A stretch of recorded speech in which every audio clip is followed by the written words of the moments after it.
Okay, so tomorrow is September, and all these games that will happen will take place in September, and it is really crunch time for some of these teams. I mean, we're now down to just the last 2 months of the season. Most of these teams have played in a span of 24 games to 27 games, and that means that there is 7, 8, 9, or in some cases, for some teams like DC United, they only have 10 games left, which means that we are now at 3/4 of the season and we're down to just the last quarter of this season. And it's really the home stretch now. And it's really the time where, for some of these teams, that is kind of like either in the mix of potentially making the playoffs, or they're in the playoffs but they don't want to fall out of it. It is really crunch time for them, and it is the time that will really determine their season. And there's going to be a lot of matchup from here to the rest of the season, where these are the games that could potentially determine who's going to make the playoffs and who is going to be out of the playoffs. Now, of course, before I begin, talk about this week games, which there's 10 games this week. Just want to quickly talk about how I am going to be doing a live stream tomorrow. I'm going to do another MLS chill kind of stream that I did a couple of months ago when there was like a Quakes game, and I think that was like the Quakes versus Montreal game, and I did like a chill kind of MLS chill and stuff like that. And I'm trying to maybe do a little bit more often now that I kind of have this very fancy kind of layout in my stream, and the fact that we're getting crunch time, and I think this is when people, of course, start watching my streams and stuff like that. And by the way, I'm hoping that this time the stream does not go as bad as what happened on Wednesday. I mean, Wednesday's stream was an absolute disaster. We basically had 2 times during the stream where my stream actually went offline, and it wasn't because of the internet. It was because my computer basically got a blue screen the first time, and then the second time it just got froze. And I think maybe the reason why it got froze during that time was because I was having so many browser, and I was trying to go through everything very quickly that my computer just couldn't handle. And keep in mind, my computer is now almost 4 years old. It's getting to a point where 2 more years I'm probably gonna have to either buy a new PC or have to upgrade my system, because it is started to kind of age. And for those of you that know a lot about PC, you know that a desktop life usually only lasts between a span of 4 to 6 years. But either way, what I'm gonna do is, because of that issue, I'm gonna be basically looking at other things on my laptop that I have. I'm gonna use my laptop as one of the things that I look at other stuff going on, so that I won't basically be looking and kind of like moving a lot of my mouse in my main desktop, so that I'm pretty sure that will, of course, run the stream a little bit more smoothly. But yeah, either way, oh, I forgot to tell you what time the stream is going to be. So the stream is going to be at 5 p.m. Pacific time, 8 p.m. Eastern time. Trying to get the stream at a time where the people that is watching this from the East Coast can actually watch my stream, because the last couple of times I've been putting my stream, I wouldn't say late for my time, but it's like 8 or 9 p.m., which is like 11 and 12 at midnight. And of course, I will also be kind of like watching the Quake stream when that, or not the Quake stream, but the Quakes game around 7 o'clock when they play the Whitecaps. But I will also pay attention to the RSL versus the Galaxy match, because that is a massive match. But yeah, let's talk about these 10 games now, since I spent pretty much 4 minutes talking about what's going to happen on Saturdays and how it's kind of like crunch time. But we start off the match week with a kind of marquee matchup between 2 teams that are the hottest team in MLS right now. We got Seattle with a 7-game winning streak right now, which is, I think that's a franchise record for them. And you got Sporting KC that has won 4 in a row, but in all 4 of those games, they did not concede a goal. So they're coming into this game having not conceded in almost 360 minutes, or not almost, more than 360 minutes. And this is definitely a very kind of intriguing matchup, and you could kind of say that something has to give in this match. Either one of these teams finally snap out of another team winning streak, or the fact that this is going to end in a draw and both teams will basically lose their unbeaten streak. And when you look at this game, it's really hard to call. I mean, I want to say Seattle is kind of favorite coming into this game because they have a very long winning streak. But the thing is, Sporting KC, 4 games without conceding a goal. And this is a Seattle team that is not known for their attack. They're known for their defense. So, because the fact that Sporting KC is very good in terms of defending, and in general, both teams tends to be much better in their defense than actually it is on their attack. I have a feeling this could be a low-scoring game, and I have a feeling that this could be a draw between both of these teams. These could be like a 0-0 or a 1-1 draw. But certainly, with Seattle, I think maybe I would kind of say that, I want to say Seattle is favored in this game because they're playing at home against Sporting KC. But Sporting KC, they definitely are coming into this game with a lot of confidence. And Sporting KC, of course, can go away and they can show that this season, they have shown this season when they go away against big team, they've been able to get a result out of it. So it's a very tough one to call. But for me, if I had to call what's going to happen in this game and the result of this game, this could potentially end in a draw for both of these teams. And I think a draw would definitely satisfy both teams because Sporting KC, theoretically, right now, they're kind of top in the Western Conference because they only 2 points behind Dallas, but they have a game in hand over them. And Seattle, yes, they're kind of like dangling around the playoff line, but in this game, it's certainly a very tough game for them. Even if they don't win or get a result out of this game, I still think that in other games that they will have after this one, they're definitely going to have a chance to win. I mean, I just think the Sounders, they're definitely going to make the playoffs. This is just a second half resurgence that we're seeing with the Sounders, and there is no way they're slowing down after what we've seen in the last 2 years. But moving on into the next match, Montreal. Well, they were perhaps the big winner in terms of the midweek games. Even though they did not play in the midweek games, both DC and Toronto all lost their game. And because of that, DC is still 6 points behind Montreal. And even though they have 3 games in hand, they play against Atlanta, which is definitely not going to be easy. And TFC, they have to play LAFC, and that obviously is not going to be easy for them too. And TFC only have a game in hand over Montreal, which means that even if TFC win this match and Montreal, of course, win that match against the Red Bulls, TFC would still be 3 points behind if they play all the game. Although Montreal themselves also have a very tough game coming up. They play against the Red Bulls. And, the Red Bulls, certainly, I think they should definitely probably bring out their big guns again after Chris Armour did rest some of his big starters in this game. And in some way, I think that was a good decision considering how many games the Red Bulls have and how they are just in a very kind of compact of a schedule where they have so many games. So certainly, I think this could be a game that the Red Bulls could potentially win. And, the Red Bulls are leading in the Supporter Shield standings, 2 points over Atlanta, but Atlanta has a game in hand. And right now, Atlanta, they are just unstoppable right now. And for the Red Bulls, the pressure is definitely on them because if they drop some points in this game against Montreal, then, Atlanta could really take advantage of it.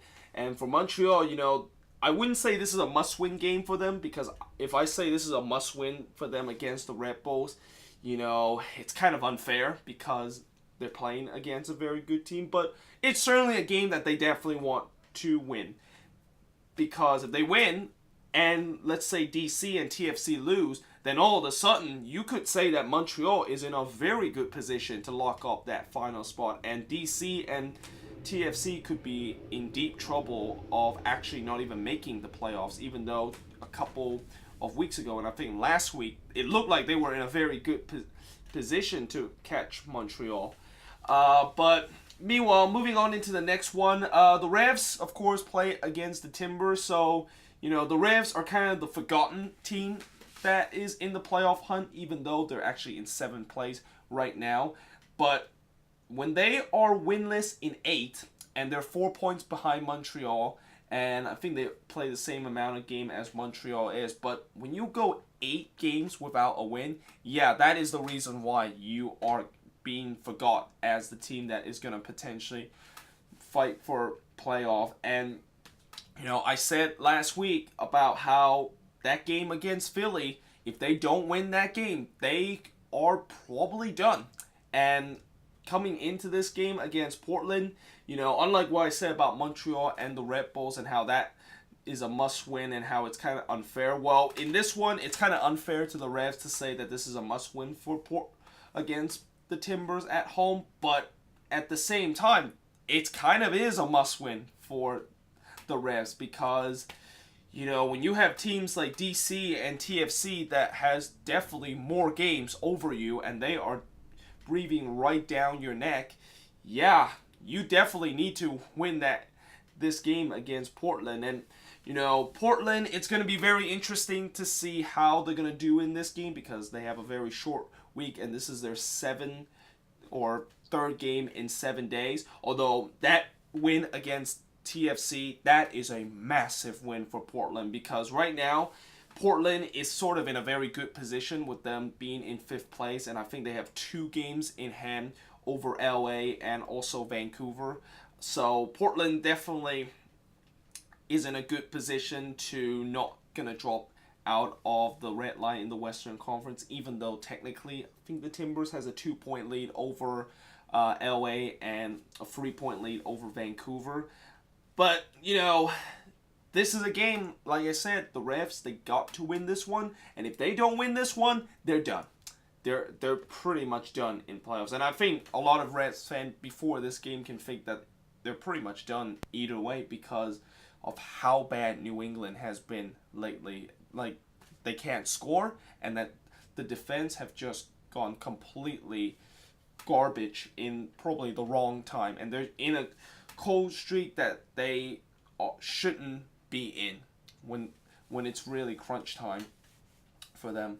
But moving on into the next match, and let me just fix this a little bit, not to make Orlando City fans angry that I did a very kind of messy job on writing their name or their initial, but Orlando, they play against the Union, and Orlando, if I haven't made your season more miserable, I'm going to make it even more now by the fact that they only have won 1 of the last 16 games, which is kind of deja vu all over again for Orlando City, because remember last year, they were also in kind of a similar stretch where they only won 1 or 2 games out of a very long stretch. And the Union, meanwhile, they are on fire right now. And I think alongside with Sporting KC and Seattle, the Union right now are easily one of the hottest team in MLS. And if you count their US Open Cup game that they had a couple of weeks ago, they are now 5 games without a loss or a draw, and that they're in a 5-game winning streak. And right now, for the Union, believe it or not, because they're just so red hot, they are actually now 1 point behind Columbus. And actually, I'm going to bring this into this game between Columbus and NYCFC, because remember how I said for the last 2 weeks that I thought Columbus, they're kind of in a spot where they're not really kind of potentially move up and challenge the teams in the top 3 and potentially get maybe a bye in the playoffs, but they're probably not going to drop down the top 4. Yeah, that is a complete different scenario now, because with the Union being just so red hot in these last couple of games, and Columbus kind of looked very mediocre in these last couple of games, all of a sudden the Union are just 1 point behind them. And if the Union pass them, when playoff time comes, you know, when the Union play against Columbus, this game is not going to be at MapFreight Stadium. It's going to be at Talon Energy Stadium. It's going to be at Philly. So that is certainly, if you're a Crew fan, that is very concerning. The fact that you are only 1 point above Philly, and that this seems like the same situation that they had back a couple months ago when they were finding themselves getting caught by teams that is in the 5th and 6th place, and all these teams that is fighting for playoffs. And yeah, they're kind of like in the same situation. And it doesn't help the fact that they're playing against NYCFC. And although NYCFC has definitely not looked very good lately, you know, this is a game that, you know, and actually this is not correct. They didn't drew to Columbus. They actually drew to the Red Bulls, because their last game was the New York Derby. But yeah, for Columbus, you know, if they lose this one and Philly win that one against Orlando City, then Philly would leapfrog them and they would be in 4th position.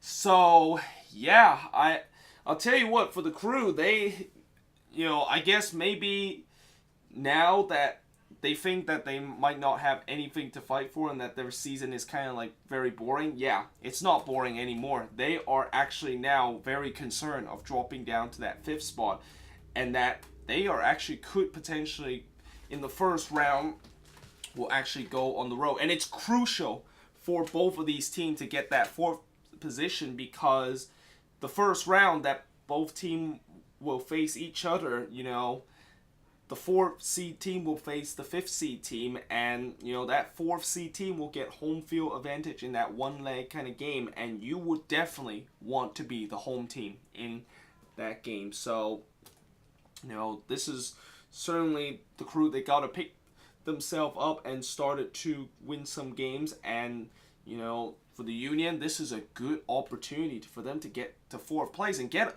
a playoff home game. Like, I'll tell you what, a couple of weeks ago, I didn't think this Union team was potentially gonna maybe make the playoffs. Well, I said that they potentially could make the playoffs, but I didn't think that they were gonna go all the way to 4th place and actually get a home playoff game in the first round. But 4 games later and 4 games winning streak later, they find themselves in that position, and Columbus are just scrambling right now. And like I said, they're playing against NYCFC, and you know, it's definitely a game that Columbus needs to win.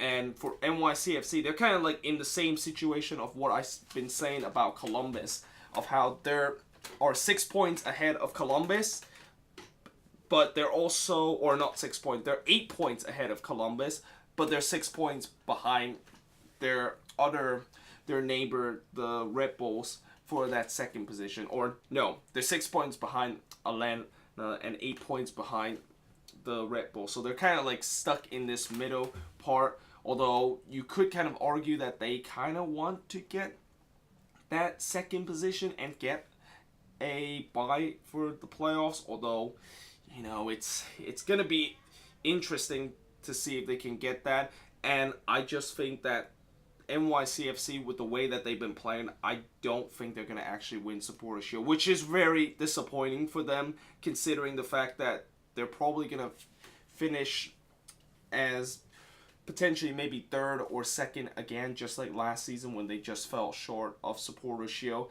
And now they're going to have to go into the playoffs potentially in the first round, where, you know, we know what NYCFC, and especially how they've been right now, we could potentially be seeing NYCFC getting knocked out in the first round. And if that happens, then that has to be very disappointing for NYCFC, and how it feels like every year for the last 3 years they've been, when playoff time comes and when the big moment comes for them, they choked in that moment. But meanwhile, moving on into the next game, the Texas Derby, or also known as El Capitan, will be happening once again. This, of course, will be the third and final meeting in the Texas Derby. And both teams have drew 1-1 in their first two meetings. And I believe the last 5 meetings, both teams have actually draw each other. And when you look at this matchup, you know, certainly Dallas would be the favorites coming into this game because Houston is in a very miserable winless run right now. And they probably are now done in terms of their season. But for Dallas, you know, they definitely I feel like they definitely want to win this one, considering the fact that, you know, they gotta watch out from the teams that is behind them because they are actually going to potentially get caught. And, you know, for Dallas, that loss against San Jose certainly is a very bad loss for them. And I can't believe Dallas, despite the fact that they have looked very good this season, somehow they still lost twice to the Quakes, who, you know, we know how the Quakes season has been. And because they dropped those 6 points against the Quakes, does that actually come back to haunt this team? And does that come back to haunt the fact that they could potentially have to play in the first round? Because right now, the Western Conference is just so tight right now. Like, 1st through 8th is separated by 9 points. And there could be definitely a lot of reshuffle coming on. And I think 1st through 6th is separated by a total of I think it's 6 points, I believe. So if Dallas does go on a cold streak, then they could find themselves dropping all the way down to 6th place. And that definitely is not a thing that Dallas would want to do. And they don't want a repeat of what happened they have in the second half of the season. So this is a game that they felt like they need to win in this game against Houston. And, you know, Houston, I think they know that their playoff chances are done, but they still have that U.S. Open Cup game coming up, and you wonder what Wilmer Cabrera think about that and just kind of rest some of their best starters before that U.S. Open Cup game against Philly in the next couple of weeks. Although that one, I think, is near the end of September, so still a long way to go for Houston to need to think about resting those guys, some of their most important player, for probably the game that really is the only thing that can salvage Houston's season and certainly make the Dynamo's fans happy, consider of how bad this season has gone for them. But meanwhile, moving on into the next game, so TFC, they of course play against LAFC, and for TFC, this is an absolute must-win game for them because, you know, I talked about in the review in the midweek, and I talked about how Greg Vanney decided to not put his strongest starting 11, decided to leave Javinko out of the starting 11, and, you know, I definitely was very confused of why he decided to not go with his strongest team when they're playing against the Timbers on the road, and unsurprisingly, they lost that one, and now I really think the only reason why Greg Vanney want to rest those guys was because of this game. And if they lose this game, you know Greg Vanney is going to have a lot of questions to be asked, and the fans would be getting on the back of Greg Vanney with the way of why did they rest their best starters when they have a big game, and that now when you rest your best starters and you play in this game with your best starter against LAFC, you lose, then what do you have to say about that now? I mean, you know, this, like I said, it's a must-win game for TFC, and, you know, now with what Greg Vanney said a couple of weeks ago of how they need to win 6 of their 9 games to potentially make the playoffs, now it's 6 of 8 that they have to win. And if they lose this one, it's 6 of 7. And you better believe that TFC will need to do something that Seattle is doing right now if they potentially will fulfill that 6 of 7, and that their playoff chances is slipping away. And as I mentioned about Montreal earlier, they only have a game in hand over Montreal, and they're 6 points behind. So if the season ends today and all teams play even game, Toronto would miss the playoffs. But, you know, moving on into the next one and staying in the topics about playoffs, RSL versus the Galaxy. And I know a couple of you that watched my stream back on Wednesday talking about this match and how it's a very important match. And I have to agree, this is a huge matchup between both of these teams. And this could be a matchup that maybe determine who exactly is going to get that last spot. Because most likely I think Seattle will move up. Portland, of course, will move up. And because of that, RSL will probably drop down to that 6th spot. So now, it really depends on, can the Galaxy potentially sneak in, or would RSL sneak in? And heck, I can even include Vancouver into this conversation, because Vancouver, I think they're 3 points behind RSL, they're 4 points behind RSL, but they have a game in hand over RSL, and the Galaxy are 3 points ahead of, or 3 points behind RSL, but both of them have played the same amount of game. And when you look at this game, some will say that the Galaxy need this one more, considering the fact that if they lose this one, they would be 6 points behind RSL with the same amount of games, and you would think that would be a kind of wrap up in terms of the playoff race. But keep in mind, RSL, this is a home game for them, and remember what I said about how they need to win those home games. They need to win like the rest of their home games if they want to definitely make the playoffs. Well, if they drop points in this game, then they're going to have to once again somehow go on the road to find a way to get some points on the road. And yes, RSL has done a little bit better on the road in these last 2 games, but the last game against Colorado, they were kind of been gifted the 3 points with the fact that Colorado basically went down to 9 men in that game. And like I said, with RSL, and the Houston game was also a game where they won, but they kind of got gifted in that game too, with a dodgy penalty, and then with Houston collapsing. So there's no guarantee that RSL is going to get those gifts on the road, and when they don't get those gifts on the road, I'm worried that they're not going to get anything on the road. So, in many ways, both of these teams really need to win this game.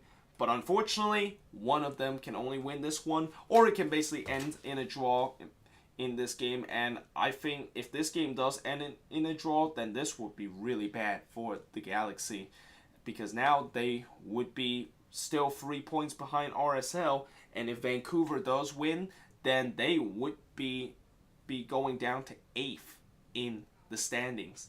And yeah, that is definitely not a good position for them to potentially make the playoffs. I mean, basically right now when I look at the Western Conference, it feels like the 6th spot is the only spot left to fight for.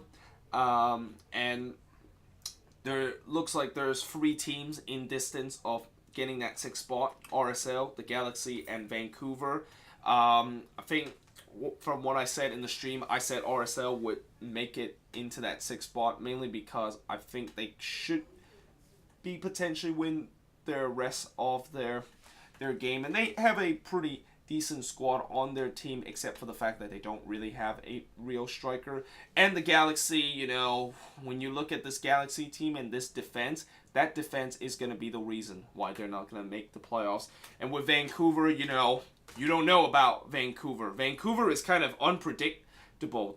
They could be on some nights where they look very good, and then there could be some nights where they just look absolutely awful. And speaking of Vancouver, let's talk about the Vancouver game against the Quakes, even though I kind of talked about it in my preview. But that preview was mostly about my Quakes team. But for Vancouver, they're 4 points behind RSL.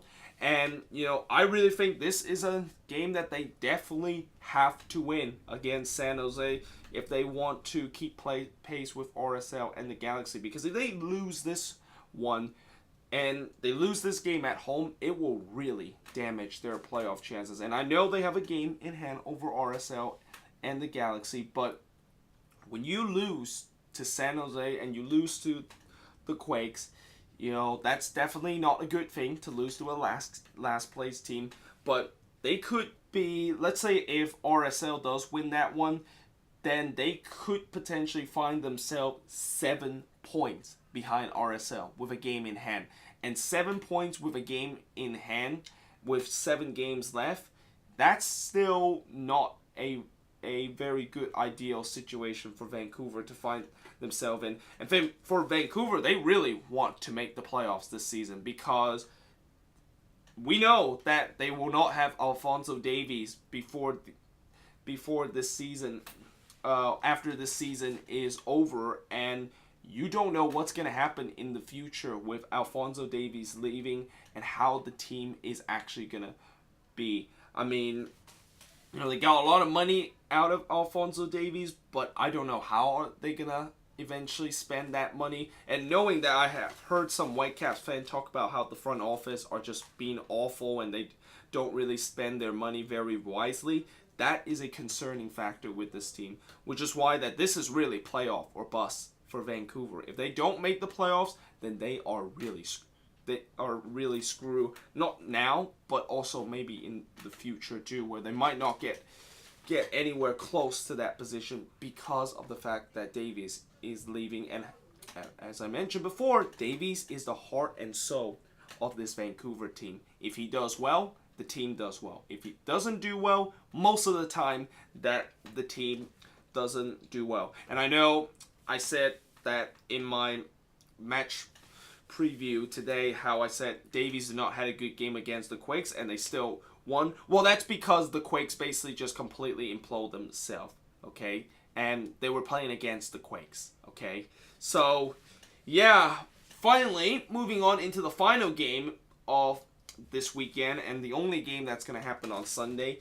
DC, they of course take on Atlanta, and for DC, this is why I said that game against Philly was a very bad loss for them, because although the fact that they're still 6 points behind Montreal and they have 3 games in hand, and theoretically if the season ends today and everybody plays even games, DC would be making the playoffs, but they play against Atlanta. And I think they also have to still play against the Red Bulls later on, and they still have a lot of tough games coming up. So for DC, this is a game that it's going to be tough against Atlanta. And, Atlanta, they know that they definitely want to win this one so that they can keep pace with New York in terms of that supporter shield rate.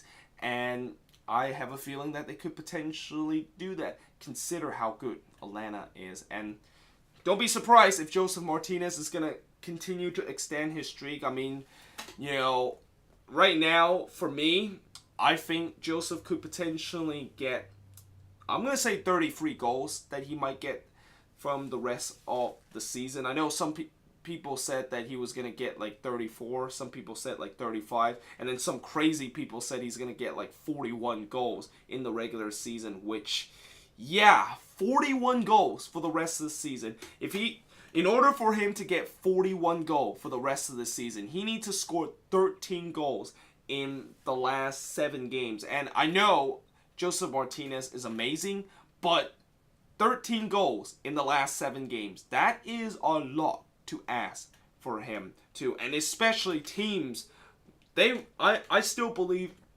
at some point teams will eventually find out a way to neutralize Joseph Martinez. And even if they don't really neutralize him very well, they probably won't keep him scoring like a hat-trick every single game. And keep in mind, 13 goals in 7 games, he's going to have to average 2 goals per game in these last couple of games. And I just don't see that happening. I mean, I don't think he's going to get 41 goals. I think he'll probably get 33 or 34 before the end of the season. And if he does do that, then certainly that could be a record that maybe would be standing for a very long time. I mean, 33 goals in a single season, that's like almost a goal every single game. But yeah, either way, that is pretty much it for my preview of this match week. Let me know in the comments below, what do you think of all these games? Like I said earlier before, I'm going to be doing a stream on Saturday. I will be doing it on my channel, and I'll be doing it at 5 p.m. my time and 8 p.m. Eastern. I'll also remind you when I do when I put on my Twitter page. But either way, I hope you guys enjoy this video. If you do, make sure you guys leave a like, smash that subscribe button, and yeah, I will see you guys next time.